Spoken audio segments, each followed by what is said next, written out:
Agnieszka, hey, congratulations on your new documentary, Silent Trees. Thank you so much. Thank you for finding time for this interview.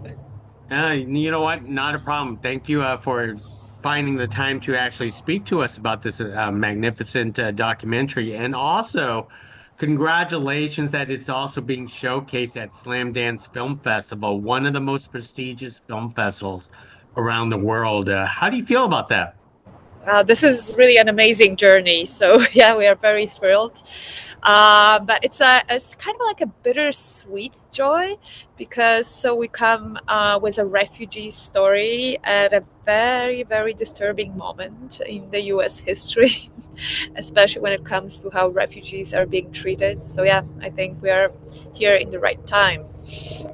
Absolutely. It is a refugee story, and not to mention that it is a worldwide issue because it's not just happening in Europe or the United States. It's actually it's basically a story that has been experienced anywhere around the world. But tell us this is what actually sparked you to do the documentary of Silent Trees in the first place? It actually started with my volunteer work. When the refugee crisis started on the eastern border of European Union, I just went there to, to witness it, to see it for myself, to find out what it was going on there, because it was for me so unhuman how the refugees were treated because they were just trapped in this huge, vast, primeval forest with no way to go back to Belarusia and with no way to enter European Union because Europe is becoming a fortress increasingly. So it's just the same situation as with USA. So I just went there as a volunteer, and then I was in this refugee camp working, and Runa arrived with her family, and it was just an impulse to follow them, like love at first sight in a way. And I believe in these impulses. This is always how I start my documentary films, with a character that just screams at me, follow, follow. And that's exactly what happened. Well, before I get into the family, Runa and her family, could you describe this situation on the border? Because your film is called Silent Trees, and for a lot of us, we're not familiar with the Poland Belarus border or this forest that you Yeah. actually describe in the film. Yeah, the forest plays an important role because on our East European frontiers, we have the hugest for the biggest forest in Europe, with parts of it that not even scientists have entered, and the president of Belarus, Lukashenko, the totalitarian president of Belarus, came up with this idea how to create chaos on eastern borders of Europe. Well, everyone says it's not only his idea, it came from Putin.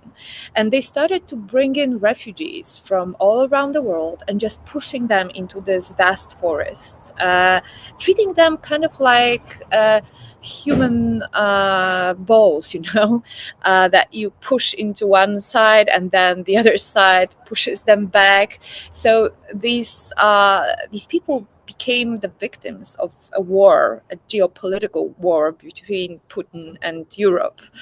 And for me, this was something I really wanted to focus on and to portray this, and also to help people because, when this refugee crisis started, it was freezing. The temperatures were well below 0 Celsius, and people were freezing to death in this forest one by one. There was like not a day without a victim. And this is, yeah, that's how it started for me.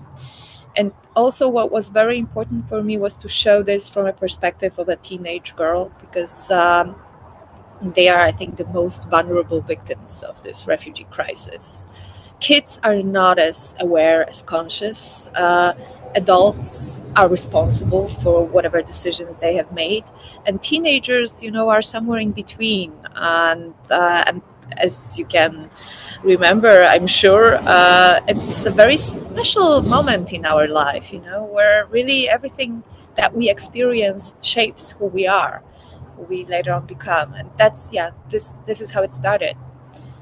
So how did you find Runa at the refugee camp? Was this during your volunteer work, or was it already you're in the process of filmmaking?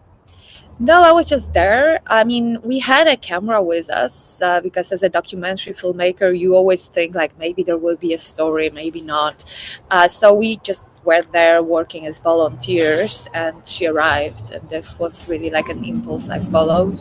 But I also met many other girls, and actually, for me, at some point, it became like a pattern that in this refugee camp, it was the teenage girls from Middle East that were ruling the camp, not their fathers. Fathers coming from very patriarchal communities where the man is a figure that is a dominant one. And when they experienced these really traumatic events, they fell apart. And it was not only Runa's father; it was like a pattern at some points.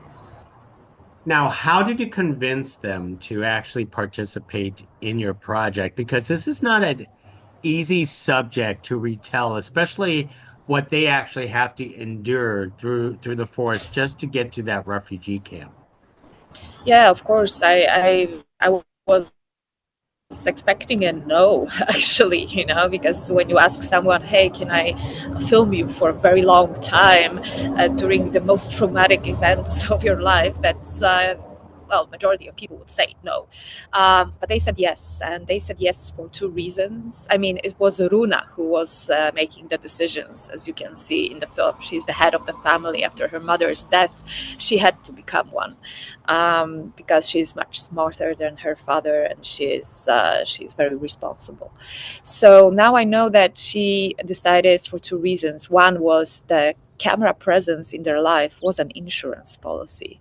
Like it's much more difficult to deport someone when cameras are filming it. And sometimes films do change world in this way.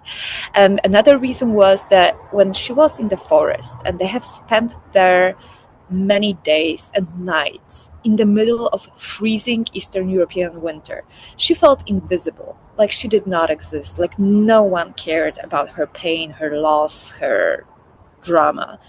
And the film gives her visibility, gives her a name. She's not an anonymous statistic anymore. And that was for her important, to be treated as a human. Yeah, so this is how it started. And basically it was us filmmakers, the crew, that were putting borders as like what we cannot film. uh, they they opened up to us completely. We could have filmed every moment of their life, including even the literal moment that the father tells the kids the mother died, which we did not. This is when we decided to put the camera away and just film the aftermath of this tragic moment, but not the moment Now, when he tells them. now, what was the process of your storytelling? Because obviously you followed them for quite a while and you could have told many different stories and you selected some stories not to tell. So what kind of story or narration that you wanted to create for Silent Trees following this family? First of all, for me, this is a very female story. So the POV of the girl, the only girl in the family, that was important. I mean, I could have shown the same story from her father's point of view, or from one of the brothers. But as a woman, I think I'm more connected to the female characters and female-led stories. But it's also a coming of age story, because she has to grow up in an instant. And this happens worldwide. Worldwide, mostly refugee teens, but also teens from very poor families sometimes become these premature adults because they have no choice. Someone has to be the adult in the family, and that was the story of Runa. So we focused on these elements of the story, and of course, obviously, we did not know how it will end, where the story will take us, but you know, it had so many question marks, like if the mother will survive or if she will die, if they will be deported or will they be allowed to stay. And I think the question marks are what drives any film. So we just followed them. So how did you know when to end it, if that was the big one of the biggest question mark as for you? Yeah, I wanted to bring it to the moment when we really get to know what happens with them, what their future will be like. Will they be deported or will they be allowed to stay in Fortress Europe? I'm so sorry about this. That's okay. Um, so yeah, that's for me. That was important to find out if they will be given the temporary asylum in Europe, and this is where I wanted to finish. So we had kind of the ending there, just we didn't know when it will happen and which ending we will get. Well said. And one of the most fascinating things about your film is that you went into fantasy sequences with the animation. Can you tell us about the decision to do that for your film? Actually, no, I have never made a normal documentary, and I've made already a few. They're always hybrids. I've made a documentary musical with staged and choreographed scenes before about the oldest Polish DJ who is 85 and still rocks the clubs. So this is like kind of my thing to enter to my protagonists' minds with different tools than the traditional documentary storytelling. And the choice of animation, this was the first time I worked with animation, but it was organic. It just came from Runa, from her drawings, because whenever the world was just too tough to bear, she was drawing in the refugee camp. She was drawing every day. She was even drawing the day the mother died, and some of these drawings from that day are in the animated sequences you see. And I think that that's kind of an insight to her psychology, to how she was feeling, to what she was suffering inside, you know. It's difficult to film the inside of a human being, Mhm. to film their imagination, their inner world, and that's where animation comes in handy. Now And yeah, go ahead. yeah, it's really based on her drawings. Like in the animated sequences, you have her drawings embedded. Yeah, Now, after this film has been completed, how is Runa and her family doing now? they are actually doing very well. Runa still wants to become a lawyer. She speaks perfect Polish, perfect English. She's a straight A student, and she will finish high school next year. And I'm doing everything I can for her to study law and really become a human rights lawyer one day, because I think this is what this messed up world really needs. People like that who have went through hell and know what others are going through. In the end, after all what you actually witnessed, there is no, it doesn't seem like there's an easy answer to any of these problems. No, of course. I mean, refugee crisis is not something we can solve, in one day, but we can be more human, I think. And this is why I made this film, to put a face on the nameless statistics, to give a name to this crowd of refugees that we tend to distance ourselves from. But when you see a real human with their pains, sufferings, hopes, it's impossible, I think, to hate. And that's what I wanted to achieve with this film, to make people fall in love with Runa, and then to reflect that, there are other refugees, the ones stranded on the Mexican American border as well, that are going through the same horror, and there are beautiful human beings inside. Yeah, it is a story that resonates around the world. So, what is up next with you? Are you gonna jump onto another new documentary or continue volunteer work at the border? No, I mean the situation now there is a bit different. I mean there are a lot of organizations working there, so I'm not doing the activist work anymore.